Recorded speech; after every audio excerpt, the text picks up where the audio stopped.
Hey everybody, it's Jason Blaha here, and today I thought I would chat with you guys about one of the newer tools I'm using these days.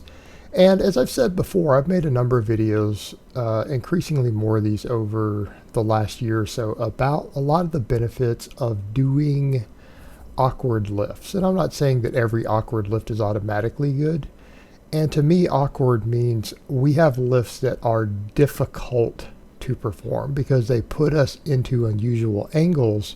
But if we're careful about selecting them, they put us into unusual angles that have a low risk of injury. Because we could put things into awkward angles that could actually increase our chances of getting hurt.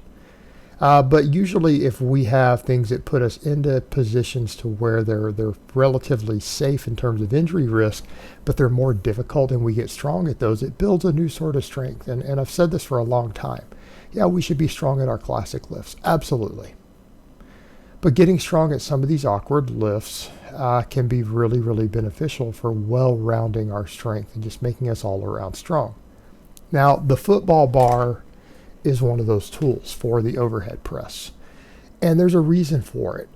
Because one of the problems we have, a lot of people, when they do a standing overhead press, what do? They let the bar drift too far in front of them, puts their shoulders into a bad position, and they're weaker. It's awkward and it's hard. And we generally tell people not to do it, because not only is it not conducive to a 1 rep max, meaning you guys have seen me pretty routinely do a strict press with 225, right? With a pause off my chest, press it up over my head.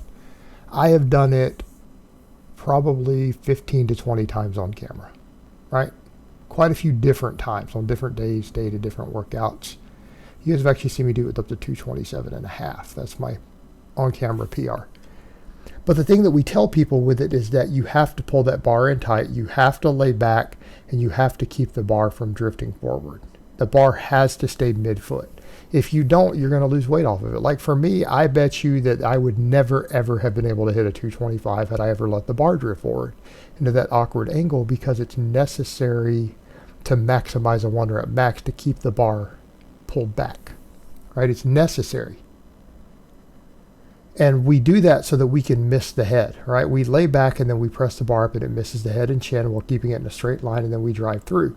So it's a balancing act with it, but once it's mastered, it's there, and it's not particularly awkward. And if we let it drift forward, what happens? It puts a lot of strain on our shoulders. It puts a lot of strain on our shoulders. When we do it with a football bar, it actually creates the effect we want to avoid with a barbell, right? That's the interesting thing.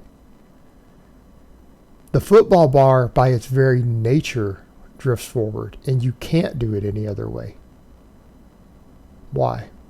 Because that thing is so far back. Look where you have to grip it. If you have your hand in the middle of the bars, that big old bar where you see the lettering on it right there where it says Titan on it, that white lettering, that is something like 5 or 6 inches further closer to your face than it would be on a barbell. You have to push it out in front of you. It forces you to lay back even further. And it also makes a correct lockout almost impossible. Now, because of this, it is very awkward, and it builds a lot of support musculature. Like, I feel my upper chest on this exercise more than any other form of overhead press, as an example. It's hard to stabilize. You guys notice occasionally I have to backstep, especially because I'm using, even a moderate weight. I'm forced to backstep. It's hard to stabilize. It's a difficult exercise. And in spite of that, I feel everything working. Right? This is not a lift you would want to do for a 1 rep max in a competition environment because of that. It's just so awkward. But from a muscle building perspective, I feel things like my upper chest. All these things get pulled in more. It feels like more tricep almost, tricep activation. And that's due to that neutral grip. But here's the thing. Because of the rotation of the shoulders with a neutral grip, this isn't hard on your shoulders. You can't impinge your shoulder doing this. All right, this is extremely safe for your shoulders. So usually one of the problems we have with the barbell is that there's a shoulder risk if you let it drift in front. This is one reason that the Smith machine, for people who do like those seated overhead presses, they're an absolute shoulder destroyer. You want to destroy your rotator cuffs, do an overhead press on a Smith machine. Especially with those benches that are slightly angled back. People do them on a real high incline and adjustable bench. It's a recipe for disaster. But with your hands in that neutral position and the way it changes your shoulder rotation, it's very safe. In fact, you don't feel anything in there inside the rotator. But what it does do is force you to press a heavy weight overhead in an awkward position because it forces you to lay further back to get it to clear your head. It's really awkward. It's difficult. It's difficult. And because so much of the pressing that I do is fully stabilized, I don't have to do much in the way of awkward pressing. This is a different beast. It is a different beast. And I feel like it brings out weak points, because that's the thing. Any sort of awkward lift like this, it starts finding weak points.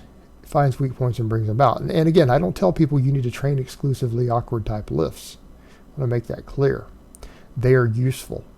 I would never do them exclusively, right? I wouldn't do this exclusively. We wouldn't do a lot of bench pressing. But it's just hard. It's hard. It puts you into that weird position to where it wants to pull out in front of you. It tries to pull you forward. Now, one of the things that we deal with the safety squat bar, it's one reason you can't do as much weight on a safety squat bar. It tries to pull you to the floor. It tries to pull you forward. It tries to pull you out of your groove. Right? It puts so much strain on things like your T-spine, and even in some cases, I feel a safety bar squat in my sternum if I'm not careful. Right? It pulls you into those awkward positions or difficult. Well, this is the same way. This bar does the same thing, but it does so in a manner that's safe on your shoulders. And again, we build a lot of additional support musculature, because that's usually what we're doing with a lot of lifts. We're either trying to get all around brutally strong, and a lift like this will make you all around brutally strong, or we are trying to specifically target weak points, in which case we don't want the lifts to be too awkward.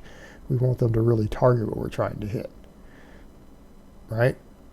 You know, such as when we do band press downs for our triceps. We're trying to get an overspeed eccentric in a controlled environment to put a stretch reflex on our tricep, right? To bring up our triceps. That's the opposite. That's a precision specific movement. This is just hard and awkward.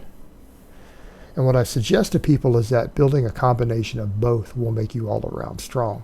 Finding these awkward lifts that can be performed safely. Because again, you could do this awkward. I mean, you could just let a barbell drift out in front of you, right? You could lay back really far and push a barbell forward and let it drift 8 inches in front of your face. That would create the same awkward effect this does, but it's also dangerous to your shoulders. In this case, we're creating it in a way that's safe on the shoulders. And I can honestly say, again, trying to stabilize this can be difficult. Have to pull in tighter. It forces you to learn to get tighter in that uncertain environment when dealing with a heavy weight. I'm not talking about people doing it with a really lightweight, like squatting on a Bosu ball with, half of what you would be able to squat. This is like, can we get too similar to our normal numbers in these awkward positions? And because of the different position, you feel certain muscles more. Like my whole upper chest, it just lights up on this, right? It lights up. And the same thing, the triceps, it's a different feel in the triceps. It just builds a different type of strength. And that's one of the benefits of a lot of awkward lifting. It builds a new type of strength. It's that strength in an uncertain environment to where you're pushing against a heavy load to where you struggle. It's one thing to be in your groove and push a heavy load. That's its own thing. And I think we need both, right? I think we need both. If you want to be well-rounded and truly strong, you need to be generally strong. You need to be all around strong. And I just think these awkward exercises like this, particularly done as accessory movements or assistance movements, they really and truly have their place for just building overall size and strength, because they thicken you up, because they find the muscles and work them in different ways under big heavy loads that they don't always get worked. They just make you thick. That's the other thing too. It's like you just create a different form of thickness that goes with this training like this with some of these exercises. Like if you're just trying to get big and orky and jacked, right, some of these lifts are really, really useful for it. Because they put you into those awkward positions and they work muscles in ways that they're not used to. Alright guys, well that's really all I have to say on that today. I hope it's been informative, and I will talk to you guys next time.